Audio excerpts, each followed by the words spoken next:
Hi and welcome to Debt Tale. This is Rebecca Bautista and we'll be going over the good grief debt payment method. We'll be going over the steps, how to apply it to a sample debt, and of course pros and cons. So let's get started. Good grief method.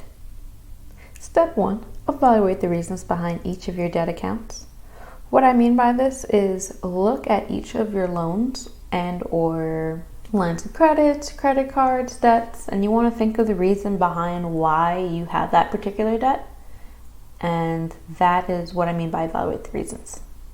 Step 2, arrange for how much the loan debt bothers you to have. So after you go in and think about the reasons behind it, you want to see how much does it bother you. If it bothers you a lot, you want to give it a lower number, so like a 1. And if it bothers you less, then you want to give it a bigger number. Step 3, pay minimum payment on all. As always, I'm going to constantly recommend that in order to keep things consistent, please turn all your payments into fixed payments. Step 4, the one that bothers you the most for having is your focus.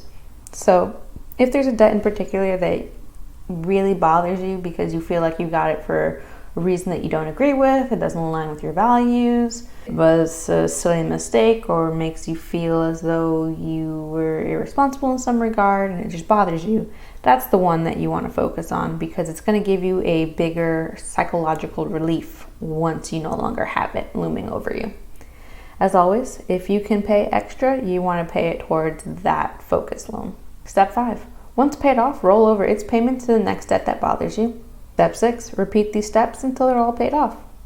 All right, so here's our sample debt from before, and we're using the good grief method. So I'm going to quickly just kind of talk over the reasonings behind some of these debts. So, in this case, the one that bothers me the most, I'm going to go 1 and then rank it all the way down. If that's not the way you want to do it, it's totally fine. It's however you want to do it, but I'm going to put it on that rank option and then sort. So here we have the Upstart loan. That was a consolidation loan of other previous loans in my life. The Discover, that's a credit card that kind of covered gas, other things. The bank line of credit, that was our first attempt at a consolidation because it was low interest at the time for us. We didn't do a great job at paying it back, and so we racked up more debt. Motorcycle, that's actually for my husband's motorcycle. It's one of the numbers that I had in one of our old debt spreadsheets. Scratch pay, it's not something that I personally have used, but I've heard that people who have vet expenses can apply for scratch pay, and that's how you pay for, emergency vet. Student loans are kind of obvious. They covered my undergraduate and my graduate. Chase is another credit card. I've never actually had Chase, but I just threw it in there to make it more relatable. bill, this one was actually related to a time that I had migraines, and it cost me $896.72. That's what I was charged for 2 bags of IV fluids and anti-nausea medication. I had been coming from New York where I can just get IV fluids. I knew my migraine was being held because I was dehydrated.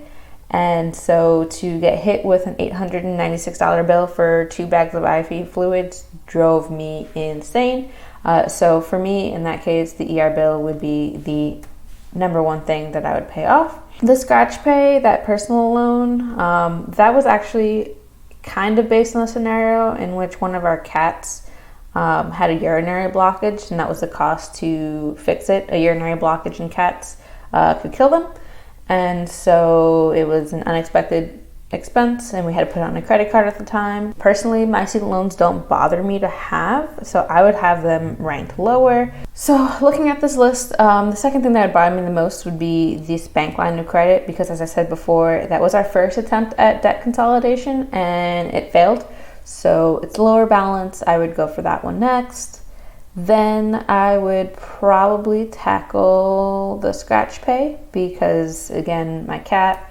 I would probably go Discover. So 4, Upstart would be 5, Chase, 6, and then probably motorcycle. We actually sold that motorcycle. Tennessee is not the best place to drive motorcycles. There's a lot of accidents here.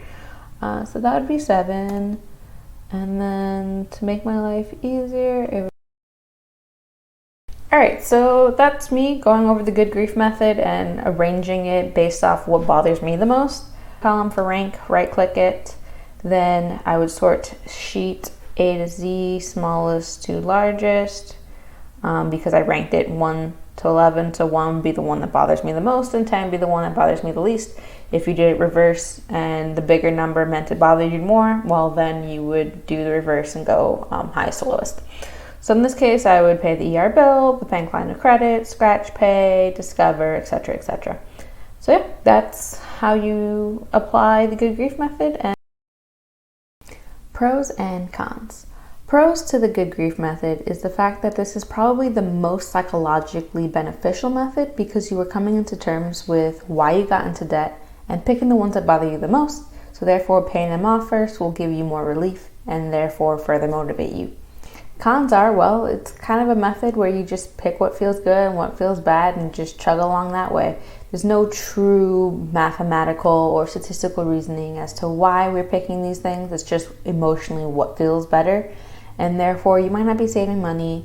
It may take you a little bit longer than other methods. So it's kind of a trade-off of what makes you feel better versus, what is more efficient or functionally better. I hope you found this video helpful. I had fun kind of coming up with the reasons behind these debts. Some of them were, again, based on true debts. Some of them were not. And I can see how this is a method that would be beneficial for some people and not for others. In my case, I haven't used it for myself, but if I was in a position a couple years ago when I was really straddled with a lot of debt, then yeah, I probably would also use a hybrid of this model too. If you found this video helpful, please like. If there's anything else that you have any questions on in regards to personal finance topics, I can think of like credit scores and stuff, please just leave a comment below and I'll be sure to work on that. If there's somebody you think could benefit us, there is a playlist going over 8 various debt payment methods. So if you think someone could really use this, I would just send them a link to that playlist so that way they can pick and choose what they want to watch. And I hope you have a great one. So bye.